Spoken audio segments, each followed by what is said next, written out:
ఈ మధ్య కాలంలోని సెలబ్రిటీస్ ముఖ్యంగా వీళ్ళ గురించి కనుక మనం మాట్లాడుకోవాల్సి వస్తే ఈ పండగలు పబ్బాలు అంటే ఇలాంటి స్పెషల్ డేస్ ఏ వచ్చినా కూడా ఎక్కువ ఆర్భాటం కావచ్చు, లేకపోతే ఎక్కువగా తనని తాను పోర్ట్రే చేసుకోవడానికి ఫోటోషూట్స్ అని, లేకపోతే అమ్మవార్లని ఏ విధంగా మనం వరలక్ష్మి వ్రతాలు అప్పుడు చూస్తూ ఉన్నాం. ఇప్పుడు తర్వాత వినాయక చవితి కూడా రాబోతుంది. అయితే ముఖ్యంగా వీళ్ళు ఏ విధంగా అంటే రెడీ చేయడంలోని వీళ్ళు శ్రద్ధ చూపిస్తున్నారా, లేకపోతే భక్తిని చూపించుకోవడానికి చూపిస్తున్నారా, లేకపోతే వాళ్ళకున్న హంగు ఆర్భాటాలని ప్రజలకి చూపించే ప్రయత్నం చేస్తున్నారా అన్న దాని గురించి ఇవాళ మాట్లాడదాం. మనతో పాటు సోషల్ యాక్టివిస్ట్ మనోజ్ నామల్ గారు ఉన్నారు. మ్యామ్ నమస్తే. సో ముఖ్యంగా ఇలాంటి పండుగలు ఏ వచ్చినా కూడా నార్మల్గా మనం చాలా సింపుల్గా చేసుకుంటాం, ఓకే, ఎవరికి ఉన్న దాంట్లో వాళ్ళు. బట్ ఏంటంటే ఉన్నదానికన్నా మించి ఈ మధ్యకాలంలో సెలబ్రిటీస్ చేస్తున్నాం మనం చూసుకున్నట్లయితే ఏ విధంగా చూడొచ్చు అంటారు వీటిని? మనం అసలు నిజంగా భక్తితో చేస్తున్నారు అనుకోవచ్చా? ఏం లేదు గౌతమి, నాకు కూడా ఈ మధ్య యూట్యూబ్లో చూశాను. కొంతమంది ఉన్నారు సెలబ్రిటీస్, పేర్లు ఎందుకు చెప్తాను, పేర్లు కూడా నాకేం భయం లేదు. ప్రియాంక జైను, శివకుమార్ గారు, తర్వాత వాణి వాళ్ళ ఫ్యామిలీ, హరిత గారి ఫ్యామిలీ, సిరి హనుమంత్ వాళ్ళ ఫ్యామిలీ, శివజ్యోతి, వీళ్ళందరూ కూడాను ఈ వ్రతాలు చేస్తున్నారు. అది అందరి ఇళ్లలో చేసుకుంటారు, నేను కాదనట్లా. కానీ ప్రతి ఇంట్లో చేసేది బయటకి పబ్లిసిటీ ఏం లేదు. ఎక్స్క్లూజివ్గా వీళ్ళు మాత్రం వ్రతము ఆ రోజు వచ్చింది కాబట్టి శుక్రవారం రోజు భక్తితో చెయ్యాలనేటువంటిది పక్కన పెడితే, తమ యొక్క మంచి మంచి బట్టలు, మంచి మంచి నగలు, వాళ్ళు వేసుకున్నటువంటి కాస్ట్యూమ్స్, వాళ్ళు వేసుకున్న మేకప్లు చూపించుకోవడానికి వ్రతాలు అనేటువంటి ఇది చేస్తున్నారేమో అని అనిపించే విధంగా ఉన్నది వాళ్ళ యాటిట్యూడ్. ఎందుకంటే భక్తి అనేది నాలుగు గోడల మధ్య చేసుకోవాల్సినటువంటి అంశం. నిజం చెప్పాలంటే భగవంతునికి భక్తునికి అనుసంధానం అంటారు కదా. అంటే ఏంటి, భక్తి చేసేవాళ్ళు ఎవరైనా సరే, భక్తులు కానీ, భక్తి పరుడు కానీ, భక్తి పరురాలు కానీ, దేవునితో ఒక అనుసంధానం చేసుకునే విధానాన్ని, దాన్ని పూజలు పునస్కారాలు చేస్తున్నామని చెప్తూ అదొక పెద్ద ఆర్భాటంగా, ఇప్పుడు ఒక పువ్వు 4 పువ్వులు వేయాల్సింది ఒక 100 పువ్వులు వేసేసి, మాలలు కట్టేసి, తోరణాలు కట్టేసి, తర్వాత అమలక్కల్ని పిలిచేసుకుని వాళ్ళ పట్టు చీరలు చూపించడం ఆ వీడియోలలో. ఆ దేవునికి పూజ చేసింది చూపించలే ఇంతవరకు, నేను గమనించలేదు. అంటే భగవంతునితో ఏం మాట్లాడుతున్నారు, భగవంతునితో ఎలా పూజ చేస్తున్నారు, దండాలు పెట్టుకునేది కనిపిలా.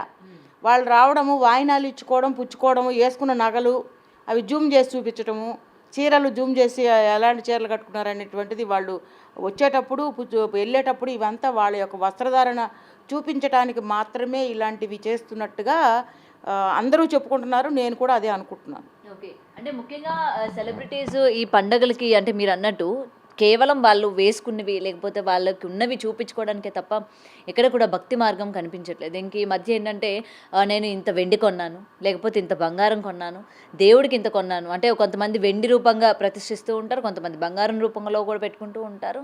నిజానికి అంటే వాళ్ళు అనొచ్చు, మా డబ్బులు కదా మీరెవరు క్వశ్చన్ చేయడానికి అని. ఇక్కడ డబ్బుల విషయం కాదు. ఇప్పుడు మనకి ఎంత ఉన్నా కూడా భక్తి అనేది అందరికీ సమానమే. భక్తి అనేది భగవంతుడితో మనం ఏం కోరుకుంటాం, భగవంతుడిని, దేవుడా నేను చేసిన తప్పులు ఏమన్నా ఉంటే మన్నించి నా కుటుంబాన్ని కాపాడు. ఇది కాన్సెప్ట్. ఎక్కడైనా కూడా ఇదే. అంటే పూజ చేసే విధానం తేడా ఉండొచ్చు, కానీ మన భగవంతుని అడిగేది ఏంటి, ఇప్పుడు మేము ఉన్నదానికంటే మంచి స్థితి మాకు ఇవ్వండి, మా పిల్లల్ని మీరు ఆశీర్వదించండి, కాపాడండి, వాళ్ళ చదువులు పెళ్ళిళ్ళ విషయంలో సహాయం చేయండి, మేము ఇంకా ఉన్నతమైన స్థాయిలో వెళ్ళడానికి మమ్మల్ని ఎంకరేజ్ చేయించండి, మీ యొక్క దయ మా మీద చూపించండి, ఇది అడుగుతాం. దీనికి కొంతమంది బంగారంతో చేసినవి, ఖరీదైనటువంటి సామాగ్రితో చేసినట్టుగా చూపించడం ఏంటంటే వాళ్ళని హైలైట్ చేసుకుంటున్నారు. మేము ఇంత గొప్పోళ్ళము, అంత గొప్పోళ్ళము. కొంతమంది గొప్పోళ్ళు కాకపోయినా కూడా సెలబ్రిటీ స్థాయిలో ఉన్నాము, ఆ సుబ్బలక్ష్మి కంటే మేమేమీ తక్కువ కాగలేదు, వెంకటలక్ష్మి కంటే మేము ఏమాత్రం తగ్గకూడదు, ఈ పోటాపోటీ తత్వంతోనే పూజ చేస్తున్నారు అనిపిస్తుంది. కానీ భగవంతునితో అనుసంధానం అనేది 4 గోడల మధ్య ఆయనకి చేసే వాళ్ళకి మాత్రమే ఒక రిలేషన్షిప్ ఉంటుంది. ఇవన్నీ ఆర్భాటాలు, హంగులు అనేవి చేయకపోయినా చేసినా కూడా భగవంతుడు ఇవ్వాలనుకున్న ఆశీర్వాదాన్ని తప్పకుండా ఇస్తాడు. కానీ ఇదంతా ఎలివేట్ చేసుకుని దీని ద్వారా వ్యూస్ పెంచుకొని దీని ద్వారా వాళ్ళు ప్రమోషన్స్ కూడా చేస్తూ ఉంటారు. ప్రమోషన్స్ కూడా చేసుకుంటారు. ఈ వెండి నేను ఎక్కడ కొన్నానో తెలుసా, ఫలాని జ్యువెలరీస్లో కొన్నాను, ఈ పట్టు చీర ఎక్కడ కొన్నానో తెలుసా, ఫలానోళ్ళ దగ్గర కొన్నానంటే వాళ్ళ ద్వారా కూడా వీళ్ళకి ఏదో ముట్ట చెప్తున్నారని జనాలు భావించే అవకాశం ఉంది. అంటే ఒక సంపాదన అనేది సంతృప్తి స్థాయి అనేది లేదు. అంటే నాకు దేవుడు ఇది ఇచ్చాడు చాలు, నేను ఇంతకంటే అవసరం లేదు, నేను ఇంతవరకు ఎదిగాను, బిడ్డలకి నాకు సఫిషియెంట్గా ఉంది, ఇంకా ఏమో చేసి సంపాదించాలి, ఇంకా తమను తాము ప్రొజెక్ట్ చేసుకోవాలి, తమను తాము ప్రమోట్ చేసుకోవాలి, ఇంకా ఏదో కావాలనేటువంటిది ఒక తృప్తి లేని జీవితం అన్నమాట. అందరిని అనట్లా నేను, ఇలా చేసే కొంతమంది ఉన్నారు. అందరూ దేవుని భక్తిలో లేరని నేను అందరికీ భక్తి ఉంది. భక్తి చేసే విధానము అంత ఆర్భాటంగా ఉండవలసిన అవసరం లేదు. భక్తి ఎలా చేసినా భక్తే. దేవుడు నాకు నువ్వు వెండితో చేయలేదు, బంగారంతో చేయలేదు, లేకపోతే నువ్వు ఇంత మంచిగా రెడీ అయ్యి నాకు చేయలేదని దేవుడు అడగడు. స్వచ్ఛమైన మనసు, మంచి మనసుతో దేవుణ్ణి పూజ చేస్తే, ఆరాధిస్తే ఆయన ఎలాంటి బ్లెస్సింగ్స్ ఇవ్వాలి అలాంటి బ్లెస్సింగ్స్ ఆల్రెడీ మనకి తయారు చేసి పెట్టే ఉంటాడు. Thank you ma'am.